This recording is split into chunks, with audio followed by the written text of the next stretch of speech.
Bonjour et bienvenue à notre condensé financier quotidien du jeudi. Je m'appelle Sophie et voici ce qu'il se passe sur les marchés aujourd'hui.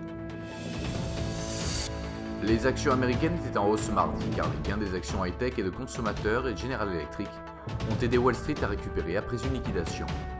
La paire livre-dollar a trébuché après que le nouveau membre de la BOE, Jonathan Haskell, a eu des commentaires perçus comme étant trop doux. Le cours a chuté à 1,3206. Le cours du brut a dépassé les 70$ pour la première fois depuis le 25 mai. Le plus haut était 70,27$ après une forte volatilité sur la fenêtre journalière. La paire livre-dollar a connu des pertes modestes sur la dernière session, perdant 0,6%. Le SSI montre un ratio acheteur-vendeur de 1,2.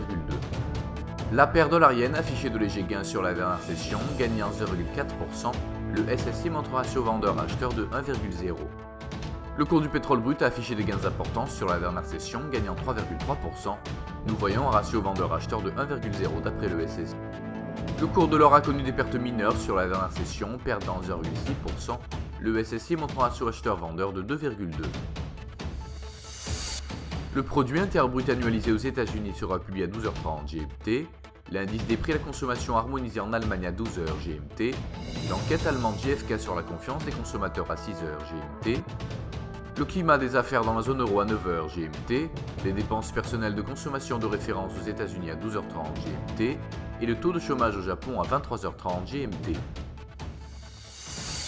Nous espérons que vous avez apprécié nos perspectives marchés de ce jeudi. Nous vous souhaitons de la part de toute l'équipe une journée productive sur les marchés. N'oubliez pas de vous connecter demain matin pour les dernières nouvelles et événements des marchés financiers.